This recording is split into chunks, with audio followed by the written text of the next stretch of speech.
le salut de Dieu qu'il nous a fait bénéficier était immense et que ce salut normalement devait nous marquer profondément puisque ça montrait ce qu'on appelle la grâce de Dieu.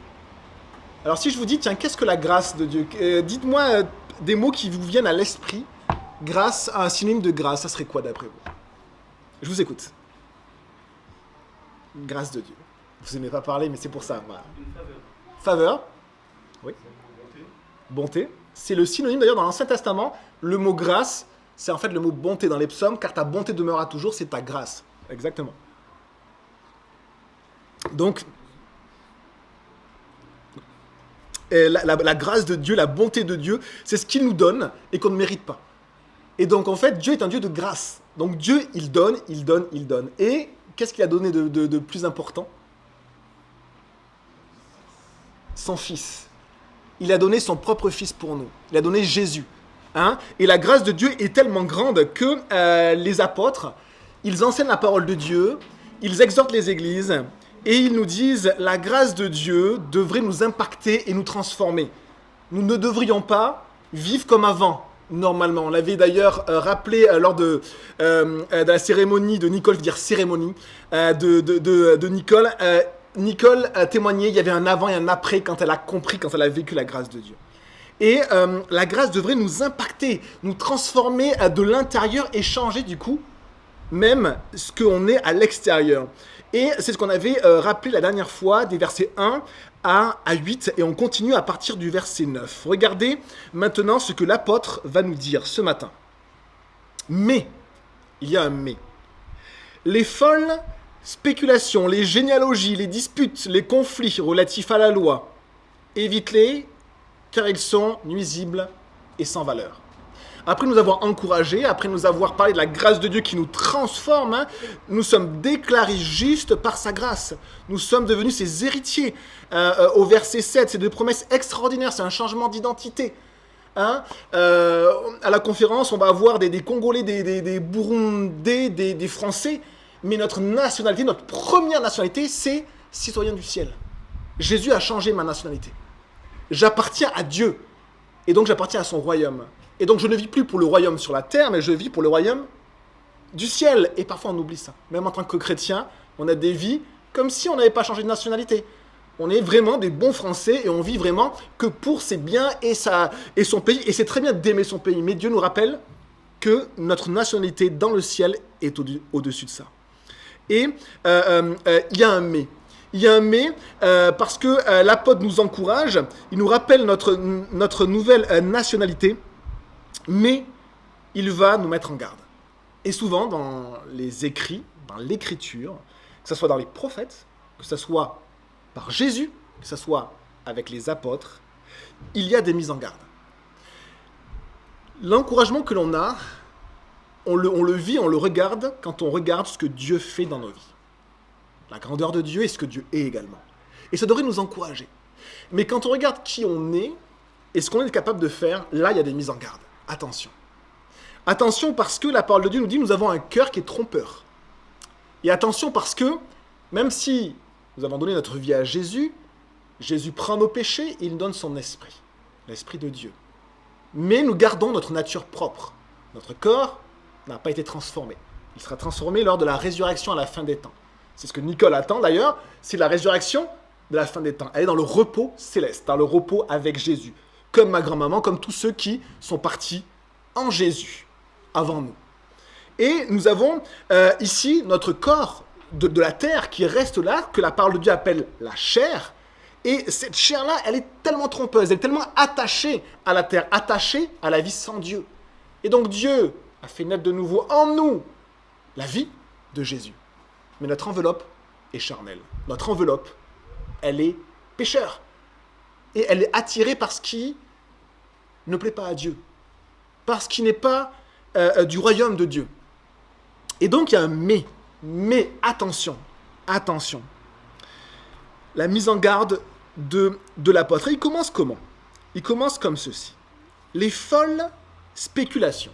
Qu'est-ce que ça veut dire ? Les spéculations, c'est zétésis.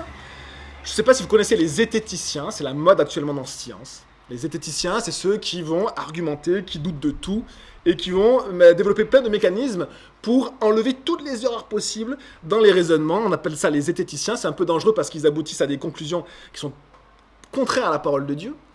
Et à l'époque, les Grecs, c'était ceux qui aimaient les débats. Hein. Ils aimaient les débats, ils réfléchissaient sur tout. Ils voyaient un arbre et disent, est-ce que cet arbre existe vraiment ? Et ils réfléchissaient sur ça. Et c'est ce qu'on appelle les zététiciens, et on a encore cette école qui ressurgit actuellement dans le monde de la science. Les discussions folles. Folle, le mot folle, hein, c'est qui n'a pas de sens, qui est vain, qui est vide. Hein, et je recherche le mot, hein, c'est irréfléchi, sans Dieu. Moros, sans Dieu. Et nous, les chrétiens, parce que là, l'apôtre parle à des chrétiens, il ne parle pas aux zététiciens, il ne parle pas à ceux qui partent dans des affabulations. Il parle aux croyants, il nous parle à nous, et il nous dit, attention, vous, les croyants, les chrétiens, vous avez tendance à beaucoup parler. Vous avez tendance à aimer les débats. Vous avez tendance à être ces zététiciens, faire avoir plein d'opinions et développer plein de débats. Et le croyant, je pense, est un spécialiste de faire des débats sur Dieu, sans Dieu. De parler de la Bible sans Dieu. De parler de 1000 choses qui ont la couleur de l'esprit, mais qui n'en ont pas le cœur. Et nous, les croyants, nous parlons beaucoup et nous préférons rester assis sur nos chaises et parler plutôt que nous lever et agir. C'est d'ailleurs quelque chose qui transpire le passage que l'on voit aujourd'hui, hein, et qui va nous finir par ceci. Hein, il faut que les nôtres apprennent à pratiquer de belles œuvres, à agir. Il faut qu'on apprenne pas simplement à parler, hein, avec nos folles spéculations, nos débats, nos raisonnements, nos opinions, hein, mais apprendre à plutôt agir et à faire ce que le Seigneur nous demande. Nous pouvons débattre de plein de choses. Alors, nous pouvons aussi être formatés par des enseignements universitaires et bibliques sur des doctrines. Sur des doctrines, et vous connaissez peut-être plein de choses, hein, sur les doctrines, le calvinisme, l'arminianisme, dispensationalisme, les amillénaristes, les primillénaristes, les infralapsariens, les supra-mono-a-lapsariens. Et je pense que ça nous parle à nous parce qu'on aime inventer des mots, on aime créer des cases. Et je parlais à un ami chrétien et il n'arrivait pas à me mettre dans ces cases. Il avait étudié toutes les cases qui existaient de doctrine. Et il me dit, mais tu es quoi, toi ? Je ne sais pas et je m'en fiche. Je m'en fiche. Regardons la parole de Dieu, agissons, vivons dans ce que Dieu nous demande de faire. Hein, mais les folles spéculations, parfois, elles rentrent dans l'église. On aime les cases, on aime les tiroirs et mettre des noms. Ah, toi, tu es dispensationaliste. Ah oui. Et vous savez, Chuck Smith, qui a marqué l'histoire de Calvary Chapel, disait ceci. Calviniste ou pas, je ne sais pas. Par contre, quand il y a un texte qui parle de la prédestination, eh bien, je prêche la prédestination avec zèle, avec de tout mon cœur. Et quand il y a un texte qui parle de la responsabilité individuelle de l'homme, mais je prêche cette responsabilité-là de tout mon cœur. Pas besoin de cases, les amis. Pas besoin de cases. Simplement, aimez la parole de Dieu. Aimez-la. Considérez-la comme parole de Dieu. Oubliez les cases et nourrissez-vous d'elle. Oubliez les cases. Les folles spéculations. Folle, c'est sans Dieu. Hein. On peut parler de Dieu sans Dieu. Et vous avez, très étonnant, le deuxième terme, la deuxième mise en garde, les généalogies. Alors, généalogie, pour nous, c'est un peu dépassé, surtout qu'on a coupé tous les liens avec nos ancêtres, hein. On a de moins en moins de liens avec nos parents d'ailleurs, et du coup encore moins avec ce que nous ont transmis nos grands-parents, nos arrière-grands-parents, et c'est vraiment dommage parce que c'est une richesse qu'il ne faut pas enlever, mais par contre il y avait un travers dans l'Église, mais aussi dans le peuple juif. Le peuple juif se reconnaissait historiquement par ses généalogies. Est-ce que tu es juif ? Oui, moi je suis juif. Je suis fils de Isaïe, fils de Joché, fils de Joshua, fils de un tel, fils de un tel. Et ils pouvaient du coup indiquer leur généalogie pour prouver qu'ils faisaient partie du peuple de Dieu. On pourrait se dire, bon, dans l'église chrétienne non juive, ça c'est un peu dépassé. Eh bien, je pense pas. Les généalogies, les amis, c'est la science des noms de famille. C'est ça, la généalogie, la science des noms de famille. Hein. Et il y a des noms qui marquent plus que d'autres. Ah, tu es le petit-fils de MacArthur. Ah, tu es le descendant de Chuck Smith. C'est pour Calvary Chapel. Ah. Et les généalogies, hein, c'est la science des noms. Eh bien, l'apôtre nous dit, les généalogies, comme les folles spéculations, sont nuisibles et sans valeur. On s'en fiche un peu de votre nom de famille. Ce qu'on va regarder, c'est est-ce que vous aimez Jésus. Parce que Dieu peut faire de la personne qui est détestable à l'extérieur un pasteur dans lequel il va œuvrer de manière extraordinaire et par lequel il va marquer son temps. Que personne ne connaît.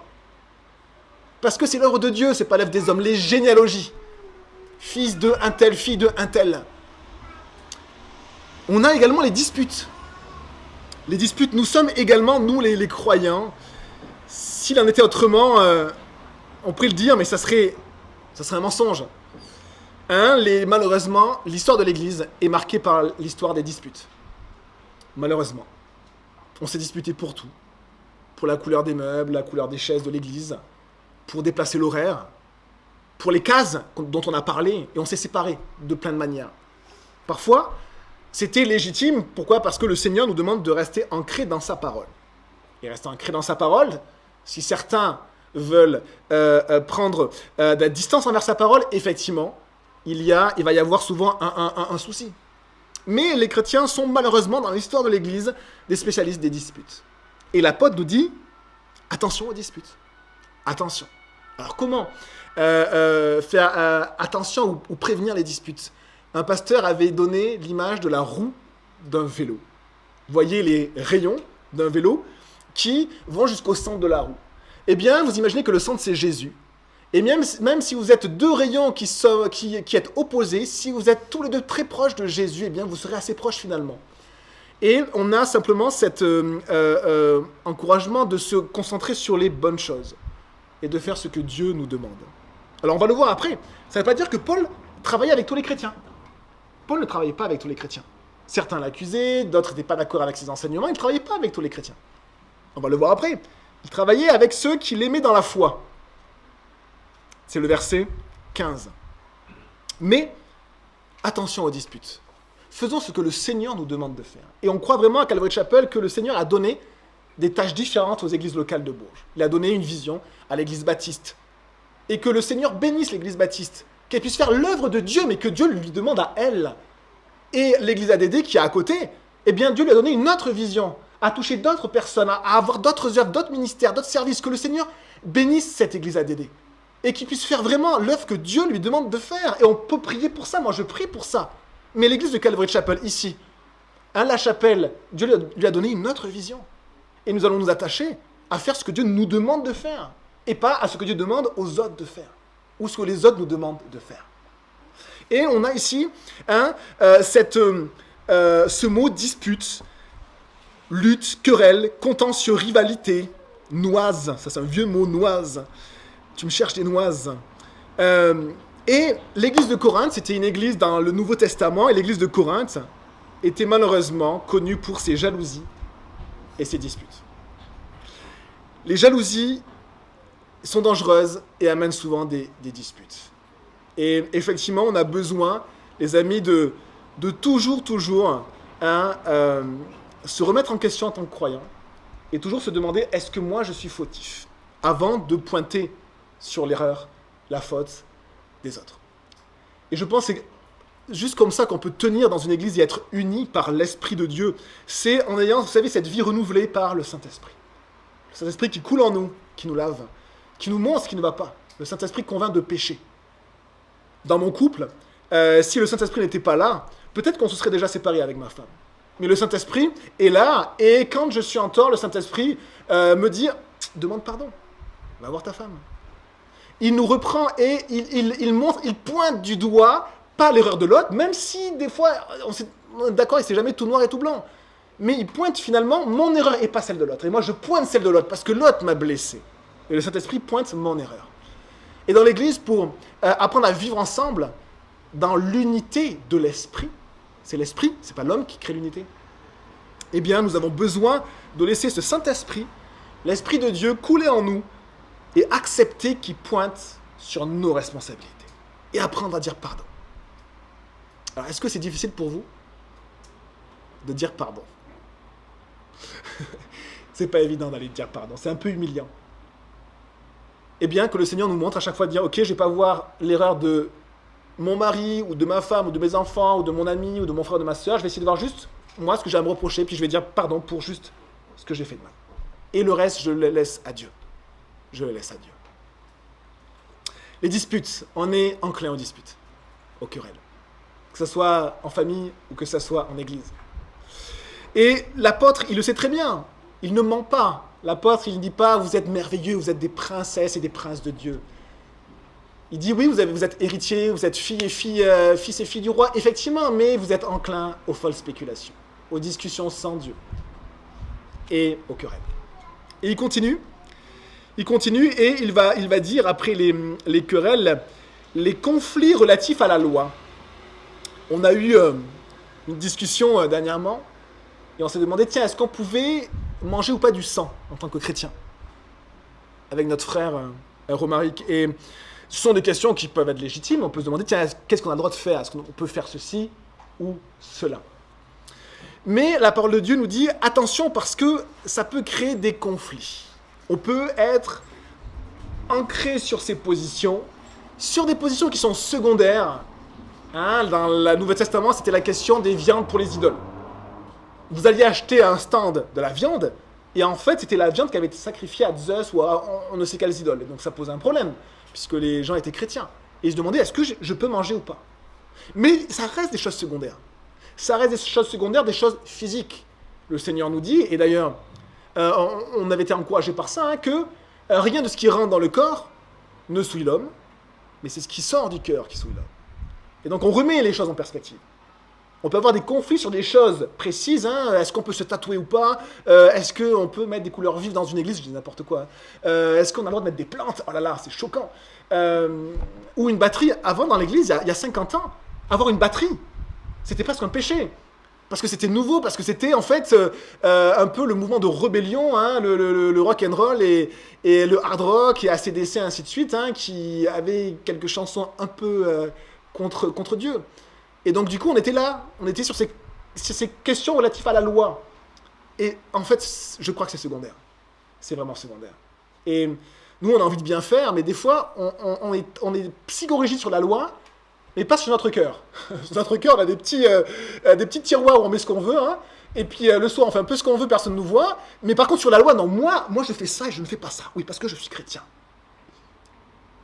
Et le Seigneur me dit, ben, moi, je regarde ton cœur, hein. En premier, hein. Les gens, ils voient ce que tu fais, c'est très bien, ils vont dire, ouais, c'est bien, mais moi, je vois ton cœur. Et donc, on a ceci, et on a ces conflits relatifs à la loi, ce qu'il faut faire, ce qu'il ne faut pas faire. C'est secondaire. Par contre, le Seigneur nous demande de vivre par conviction, de vivre selon ce que le Seigneur nous met à cœur, et selon la parole de Dieu. Selon la parole de Dieu, qu'est-ce que le Seigneur me demande? Il y a plein de questions sur, effectivement, la loi. Il y avait la question dans le Nouveau Testament, est-ce que les femmes doivent se voiler ou pas? C'était une question qui a été débattue et qui est encore débattue. Mais le Seigneur nous dit, attention, ça reste secondaire. Attention. Même si on peut aborder ces questions-là. Et regardez comment il finit. Il dit ceci, hein. Il dit donc, attention, prenez garde, mais les folles spéculations, les généalogies, les disputes, les conflits relatifs à la loi, lui dit carrément, évite-les. Évite-les. Si c'est des conflits, ces généalogies qui mettent les gens un petit peu au nul, hein, ces jalousies et ces querelles. Ah bon, vous ne faites pas ça? Ah bon? Ça, c'est un peu la jalousie, on compare. Hein. Ah bon? Les folles spéculations, vous savez, on aime étaler ce qu'on sait de la Bible notamment, et puis on parle, et pendant ce temps-là, les gens, ils meurent autour de nous. Hein, et ils vont en enfer joyeusement. Hein. Et nous, on est là, on parle, et en fait, c'est comme si Dieu nous dit, j'ai peut-être encore besoin de vous transformer. Et de me transformer. Hein? Parce que le Seigneur veut nous apprendre, peut-être pas être des grands parleurs, mais des faiseurs de bonnes œuvres. Des faiseurs de bonnes œuvres. Des gens qui sont connectés à Dieu par le Saint-Esprit. Le Saint-Esprit est en eux. Et ils voient ce qu'il y a à faire. Pas forcément ce qu'il y a à dire. Oui, la parole vient avec. Oui, témoigner de Jésus-Christ est extrêmement important et d'une puissance incroyable. Bien sûr qu'on le garde dans nos cœurs. Mais pas des diseurs, des grands parleurs. mais des faiseurs de bonnes œuvres par le Saint-Esprit. Et pour faire, il faut se bouger, il faut se lever. Il faut se mettre en action. Et ici, il dit évite-les. Évite-les car ils sont nuisibles ou inutiles, anopheles, sans profit. Ils n'ont aucun profit pour Dieu. Donc parler, c'est très bien. Parler, étaler de la crème, c'est très très bien. Mais ça n'a aucun profit pour Dieu. Le royaume de Dieu n'avance pas. Il n'y a pas de fruits qui sont produits. Il n'y a pas de fruits, il y a juste des paroles. Il y a juste des paroles. Ce qui sont nuisibles et vaines, sans valeur. Mataios. C'est dépourvu de force, dépourvu de vérité, dépourvu de succès. Inutile, sans but. Évite ça. C'est nuisible et sans valeur. Et on se rappelle qu'est-ce que la grâce de Dieu était censée faire? Me transformer. Changer ma manière d'être à l'intérieur de moi et changer aussi ma vie. Il avait dit ceci au verset juste précédent, il avait dit « Cette parole est certaine », verset 8, « et je veux que tu te montres affirmatif là-dessus. » Cette grâce de Dieu que Dieu nous a donnée, ce que Dieu a fait, qui nous sommes maintenant en Jésus, afin que ceux qui ont cru en Dieu s'appliquent à pratiquer de belles œuvres. Ceux qui ont cru en Dieu s'appliquent à pratiquer de belles œuvres. Voilà ce qui est bon et utile aux hommes. C'est-à-dire que ce qui est bon et utile pour nous, mais devant Dieu, ça c'est utile. Ça c'est utile. Vous savez, Jésus, il n'a pas pris une chaise, pendant 3 ans il s'est assis, et puis il a juste parlé. Il a traversé tout le pays de Dieu. Tout ce royaume d'Israël, il a traversé. Il a fait des centaines de kilomètres à pied, jour après jour, prêchant dans les synagogues, donnant à manger, traversant le lac de la Galilée. Il n'arrêtait pas, à tel point qu'à la fin de la journée, les disciples étaient HS, et Jésus leur disait, maintenant il va falloir nourrir les 5000 personnes qui sont derrière vous. Jésus nous a montré un exemple de belles œuvres. Un exemple où Jésus n'était pas un beau parleur. Jésus était un faiseur avec les paroles de Christ dans sa bouche. Mais c'était un faiseur de belles œuvres. Verset 10. Encore une mise en garde. Si quelqu'un provoque des divisions, éloigne-le de toi après un premier puis un second avertissement. Sache qu'un tel homme est perverti et qu'il pêche, se condamnant ainsi lui-même. Il y a des choses, des discussions qui parfois amènent les conflits et les querelles. Et il y a parfois malheureusement des gens qui amènent aussi les conflits et les querelles. Et les divisions. Et on espère tous que personne d'entre nous ici en faisons partie.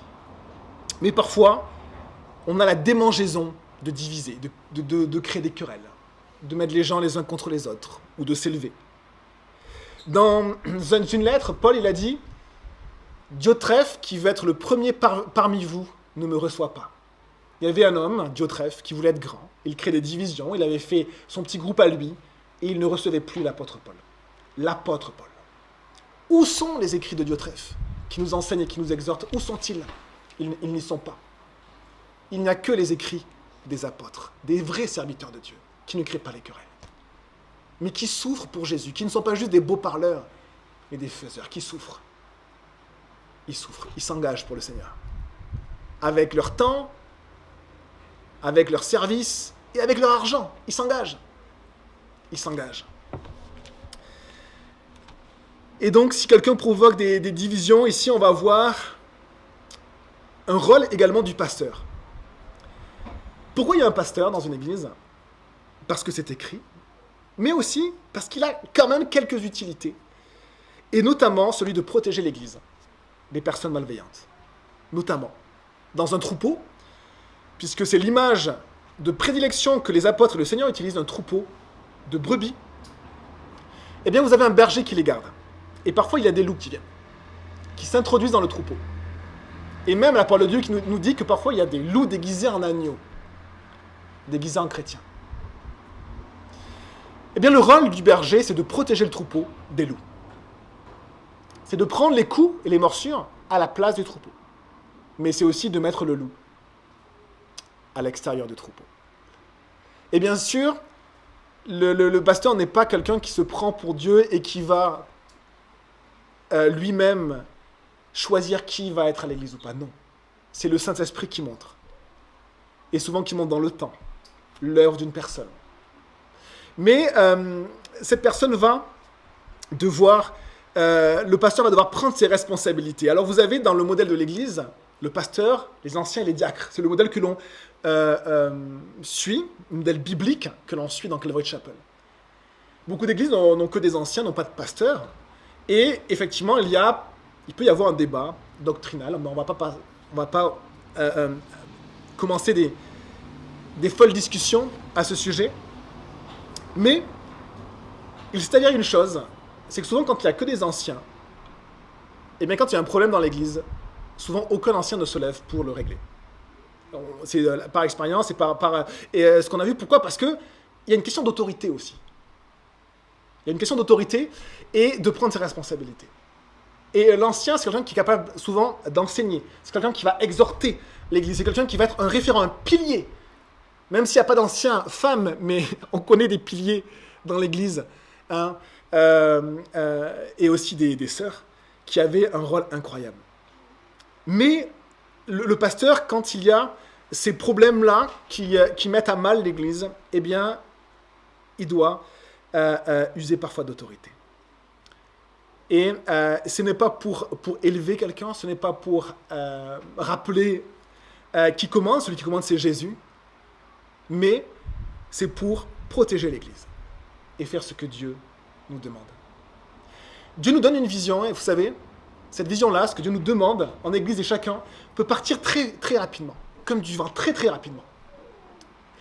Et après, on devient un chrétien sans but. On est croyant, mais on va errer d'église en église, on va aller à droite, à gauche. On n'a pas vraiment de but, et on va prendre des morceaux à droite, à gauche. Mais le Seigneur nous donne une direction, une vision qui se concrétise dans l'église locale. Et cette vision-là, eh bien, nous avons à la protéger. Et c'est aussi un des rôles de l'homme de Dieu, du pasteur. Sache qu'un tel homme est perverti et qu'il pêche, se condamnant ainsi lui-même.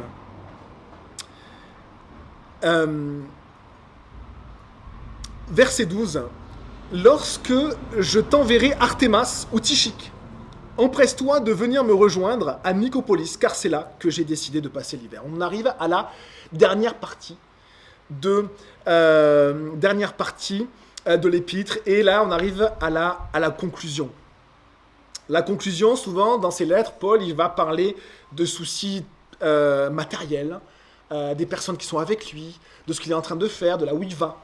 Avant de saluer tout le monde dans les derniers versets ou le dernier verset. Et là, il parle d'Artémas et de Tychique. De Tychique qui vont aller en Crète, alors que Tite, Paul lui demande de le rejoindre, sûrement pour une œuvre particulière, pour un service en particulier. Et on a ces deux personnes, Artémas et Tychique.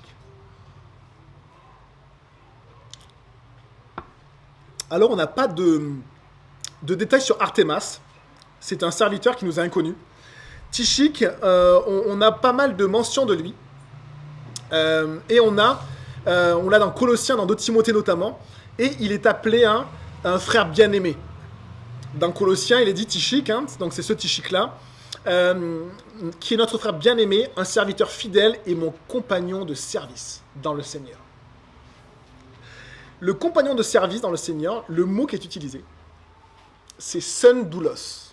Doulos, en grec, ça veut dire esclave. Son, c'est avec. Co-esclave. Co-serviteur. Co-esclave. Voilà comment se considérait Paul et toute son équipe.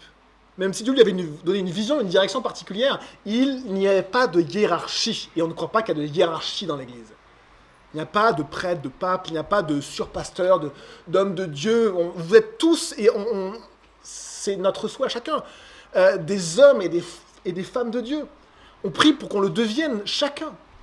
Il n'y a pas de hiérarchie. Et il se décrivait avec ceux avec qui il servait comme étant des co-esclaves. co-ouvriers, co-serviteurs. On galère ensemble, on souffre ensemble, on donne ensemble, on pleure ensemble, et on essaie d'avancer ensemble. Tychik, un fidèle serviteur. Et donc il demande au verset 12 donc de faire venir Artémas et Tychik en Crète. Il demande du coup à Tite de revenir le voir à Nicopolis, car c'est là que j'ai décidé de passer l'hiver. Et verset 13, aide avec empressement Zénas, l'expert de la loi, ou le légiste, le scribe, et Apollos dans leur voyage, en faisant en sorte qu'ils ne manquent de rien. Et donc on avait un juif, Zénas, qui était scribe dans la communauté juive, mais qui était aussi chrétien. Le scribe avait aussi une fonction de légiste, comme peut avoir un greffier peut-être, ou un avocat. Donc il avait un domaine comme ça, où on pouvait aller le voir pour des documents officiels. Et c'était un légiste, ou docteur de la loi, qui exerçait sûrement chez les Juifs, et qui est un serviteur du Seigneur, et qui est accompagné ici par Apollos. Apollos, on le connaît dans les actes, il est rappelé également dans les épîtres. C'est un pasteur, un enseignant, qui enseignait les églises. Et ici, on voit que Paul demande à Tite de faire en sorte qu'il ne manque de rien. Ils sont en voyage, ils ont donc des besoins, ils ont besoin du coup d'être logés, d'être nourris, d'être aidés. Et là, on a aussi cette notion-là, les bonnes œuvres, eh bien, ça commence en s'occupant des personnes qui sont autour de nous. Et puis, on peut simplement être encouragé par le Seigneur pour être ces personnes-là, que le Seigneur fasse de notre Église une Église qui a soin les uns des autres. A soin les uns des autres. Qui demande, qui s'enquiert de la santé, si nos frères et sœurs vont bien et prêts à les servir. Verset 14, il faut que les nôtres aussi apprennent à pratiquer de belles œuvres pour subvenir aux besoins les plus importants, afin de ne pas rester sans fruit. Prendre soin de Zénas et d'Apollos, qui étaient en voyage en Crète, c'était le rôle de l'Église pour Paul. Parce qu'il parle à Tite, mais il dit, il faut aussi que les nôtres apprennent à faire de belles œuvres. Donc il ne parle pas qu'à Tite, il parle à Tite et à toutes ces églises-là, les églises locales. Il leur dit, mais prenez-en soin, logez-les, donnez-leur à manger. Regardez s'ils ont besoin de quelque chose, d'un vêtement ou d'autre, ou d'être véhiculés. Et l'Église doit prendre part au travail qu'il y a à faire. Ce n'est pas le rôle ou que le rôle du pasteur et de sa femme. De véhiculer les gens, s'enquérir du bien juste des autres personnes. Ça, c'est pas un don qui est donné au pasteur et à sa femme, c'est un don qui est donné à chaque personne de l'Église. Et c'est ce que Paul il dit. Il faut que les nôtres apprennent à pratiquer de belles œuvres pour subvenir aux besoins les plus importants. C'est vraiment les choses basiques. Tu n'as pas de voiture, je vais t'emmener. Tu n'as pas de nourriture, je vais te donner de la nourriture. Tu n'as pas de quoi loger, mais viens. Et c'est vraiment quelque chose de très simple, en fait. De très simple. Vous avez les bons chrétiens qui parlent, et puis vous avez ceux qui agissent aussi. Et c'est ce que nous dit à la fin de l'épître à Tite, et qui nous enseigne. L'Église doit prendre part au travail qu'il y a à faire. Chacun dans ce que le Seigneur lui montrera.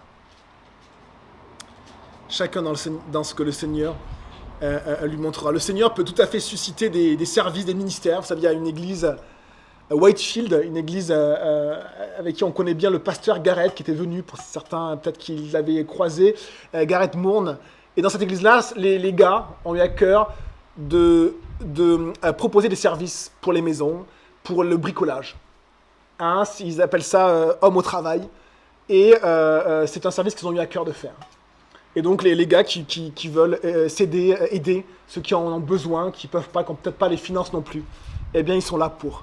Mais ça peut être mille autres choses. Il y a la banque alimentaire à l'arrière de l'église, il y a plein de choses en fait que le Seigneur peut juste susciter. Prendre soin les uns des autres, mais aussi se mettre en action dans ce que le Seigneur nous montre et que les choses se fassent par le Saint-Esprit. Et c'est là où on a besoin d'être un corps, le corps de Christ. Et de demander à nos responsables, tiens, j'ai ça à cœur, qu'est-ce que tu en penses, etc. Et que les choses se fassent de la bonne manière, d'une manière saine, d'une manière fluide, selon ce que le Seigneur met à cœur. Et peut-être qu'il y aura une parole du Seigneur pour dire, je pense que ce n'est pas le moment où une parole du Seigneur, vraiment, fais ce que tu as à cœur. Dans la parole de Dieu, on a souvent cette parole, que le Seigneur soit avec toi. Et fais ce que tu as à cœur. Et soyons simples, soyons des faiseurs de bonnes œuvres, et que le Seigneur puisse transformer notre Église par sa grâce. Verset 15, on finit avec ça. Tous ceux qui sont avec moi, il parle à Tite, te saluent. Salutations fraternelles des enfants de Dieu. On te salue, Tite. Et de ton côté aussi, salut. Et regardez comment il finit, salut ceux qui nous aiment dans la foi. Ce verset m'a touché. On n'est pas appelé à travailler avec tous les chrétiens. Parfois, on veut créer l'unité, et on veut dire, on va faire ça, on va mélanger les services. On a eu des propositions avec d'autres églises, et c'est très bien de mélanger les chaires. Donc le pasteur va prêcher là et là. Ça n'a pas de sens pour nous, pour la vision que Dieu nous donne. Le rôle du pasteur, c'est de nourrir son église, et il y a des fois des invités ponctuels, et on croit ça dans Calvary. Prenez soin du troupeau que Dieu a mis sous votre charge, tout simplement. Salut ceux qui nous aiment dans la foi. Il y a vraiment un lien comme ça qui se crée avec ceux qui sont connectés en Jésus et qui ont simplement la même vision, la même direction. Et salut ceux qui nous aiment dans la foi. Que la grâce soit avec vous tous. C'est les derniers versets, les derniers mots, pardon. On a parlé de la grâce juste avant. Eh bien, le premier mot, je crois, il commence toujours comme ça, Paul. Il dit normalement que la grâce et la paix. Verset 4, que la grâce et la paix te soient données. C'est comme ça qu'il salue au tout début. Et comment il finit? Que la grâce soit avec vous tous. On n'a pas le choix, les amis, de passer à côté de la grâce de Dieu. Si on veut être transformé, si on veut vivre une église qui plaise à Dieu, et si on veut juste être des gens qui grandissent. On arrive à une nouvelle saison. On a perdu un pilier de notre église, Nicole, qui est avec Jésus, elle est bien là où elle est, et, on veut tous être là où elle est. On a une nouvelle année qui commence, et des nouvelles saisons. Des nouvelles saisons, que la grâce du Seigneur puisse nous transformer et puisse aussi faire de nous des gens qui grandissent. Qu'on ne dise pas dans 5 ans, ah ben c'est le même, c'est la même, il ne va pas changer. Qu'on puisse dire, ah oui, il a changé, wow, il a changé lui, waouh, qu'on puisse dire ça. Je me souviens que le Seigneur, pendant mes études, après une année, je me dis, ouais, mais Dieu m'a vraiment appris des trucs, ça ne veut pas dire que j'étais quelqu'un de bien, c'est juste qu'il m'avait appris des trucs, et j'étais juste heureux et je remerciais Dieu parce que Dieu m'avait appris des choses. Et je me dis, waouh, c'était vraiment quelque chose de beau et de bon. Et comme si j'en avais appris assez, parce que c'était vraiment beaucoup quand même. Et l'année d'après, je me dis, waouh, mais Dieu m'a encore appris des choses. Waouh, il m'a encore appris et il m'a encore fait avancer. Et l'année d'après aussi, encourageons-nous à être juste chaque année encouragés par ce que le Seigneur fait dans nos vies. Des faiseurs de bonnes œuvres. Que le Seigneur vous bénisse. On va chanter un dernier chant. Et je vous lis juste ce verset. Mettez toute votre espérance dans la grâce qui vous sera apportée lorsque Jésus-Christ apparaîtra. Seigneur Jésus, on te remercie pour ta parole. On te remercie pour ta parole sainte. On a enlevé le mot saint des Bibles. Avant, il y a marqué la Sainte Bible. Maintenant, il y a juste marqué la Bible, Seigneur. Et on n'aime pas trop ce mot, sainteté de Dieu. On veut juste dire que c'est la Bible. Mais c'est ta sainte Bible, la sainte parole de Dieu. On va réécrire sur nos Bibles au stylo mal écrit sainte Bible, parce que c'est la parole révélée qui traverse les temps. Jésus a dit ceci, le ciel et la terre passeront, mais mes paroles ne passeront pas. Seigneur, merci pour ta révélation. Que ton nom soit béni, transforme-nous, Seigneur, pour cette fin d'été, pour cette nouvelle année scolaire qui commence avec cette nouvelle saison, Seigneur, avec les choses nouvelles qu'il y a dans nos vies. Aide-nous à te faire confiance, à être ancrés dans ta grâce, Seigneur, pour cela. Jésus, s'il te plaît, bénis ton Église, rassemble-la, fais-la œuvrer ensemble, qu'elle puisse être un corps harmonieux. Et Jésus, s'il te plaît, je te demande aussi encore cette année de transformer des vies. Comme tu as fait avec Stéphane, comme tu as fait les années dernières avec Alain, Seigneur, transforme de nouvelles vies, s'il te plaît, Jésus. S'il te plaît, comme tu es en train de le faire avec Julie, comme tu es en train de le faire avec chacun d'entre nous, Seigneur, transforme-nous. Fais de nous des personnes nouvelles, s'il te plaît, Jésus. Et emmène-en d'autres qui ne te connaissent pas, qui n'ont rien à voir avec le christianisme, et que tu pourras transformer, Jésus, s'il te plaît. Fais ça, Jésus, cette année. Que ton nom soit béni, Seigneur, et que toute la gloire te soit rendue. Amen.